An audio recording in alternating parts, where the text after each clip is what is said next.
بسم اللہ الرحمن الرحیم۔ شروع کرتا ہوں اس بابرکت نام سے جو دلوں کے بید خوب جانتا ہے۔ آج کا موضوع ہے نبی کریم صلی اللہ علیہ وآلہ وسلم پر نزول وحی کا آغاز۔ نبی کریم صلی اللہ علیہ وآلہ وسلم کی ساری اولاد ماں سوائے حضرت ابراہیم رضی اللہ تعالی عنہ کے حضرت خدیجہ رضی اللہ تعالی عنہ سے تھی۔ نکاح کے بعد نبی کریم صلی اللہ علیہ وآلہ وسلم اپنا اکثر وقت اللہ کی عبادت میں گزارنے لگے۔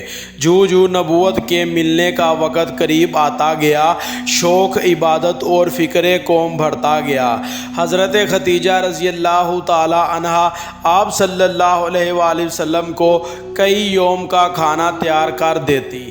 نبی کریم صلی اللہ علیہ وآلہ وسلم اسے لے کر شہر سے باہر کوہ ہرا میں جا بیٹھتے۔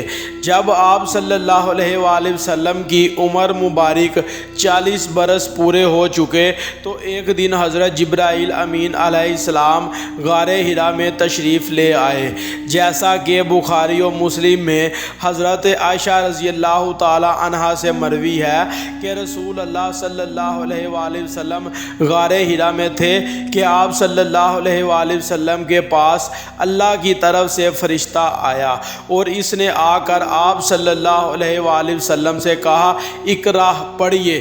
آپ صلی اللہ علیہ وآلہ وسلم نے فرمایا، میں خواندہ نہیں ہوں۔ فرشتے نے دوسری مرتبہ آپ صلی اللہ علیہ وآلہ وسلم کو زور سے دبایا اور پھر وہی الفاظ دہرائے۔ آپ صلی اللہ علیہ وآلہ وسلم نے پھر وہی جواب دیا۔ تیسری مرتبہ حضرت جبرائیل علیہ السلام نے زور سے دبا کر کہا، اقرا بسم ربک الذی خلق۔ یہ آیتیں پڑھی، حضرت جبرائیل علیہ السلام کا پیغام دے کر رخصت ہوئے تو نبی کریم صلی اللہ علیہ وآلہ وسلم گھبرائے ہوئے لرزتے کانپتے گھر لوٹے اور سخت گھبراہٹ کی حالت میں حضرت خدیجہ رضی اللہ تعالی عنہ سے فرمایا کہ خدیجہ مجھے کمبل اوڑھ دو، مجھے اپنی جان کا اندیشہ ہے، کہیں میں مر نہ جاؤں۔ دانا اور غم گسار بیوی پوچھتی ہے کہ میرے آقا آپ صلی اللہ علیہ وآلہ وسلم کو کیا ہوا ہے؟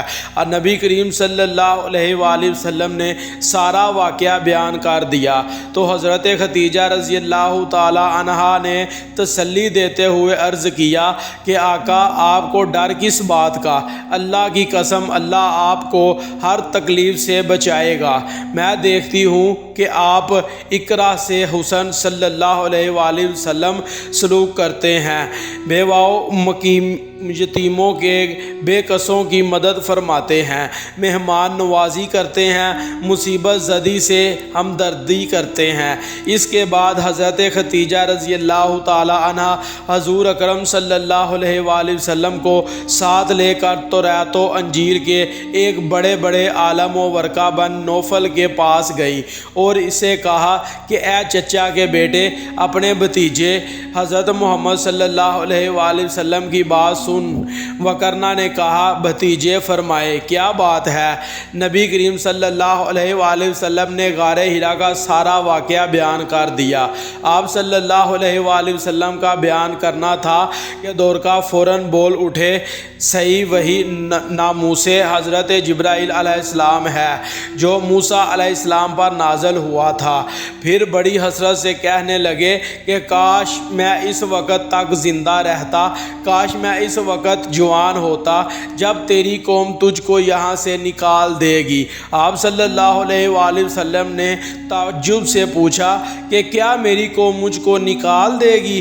ورقہ نے کہا، ہاں، اس دنیا میں جس نے بھی ایسی تعلیم پیش کی اس کے ساتھ ایسا ہی ہوا، کاش میں ہجرت تک زندہ رہوں، آپ صلی اللہ علیہ وآلہ وسلم کی خدمت ہی کرتا رہوں۔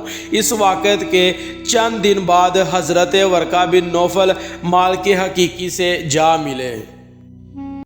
یہ تھی ہماری آج کی ویڈیو۔ اچھی لگے لائک اور کمنٹ کریں، ہمارے چینل کو سبسکرائب کریں اور ساتھ بیل آئیکن کو پریس کریں تاکہ ہماری ہر آنے والی ویڈیو کا نوٹیفیکیشن آپ تک پہنچ سکے۔ جزاک اللہ۔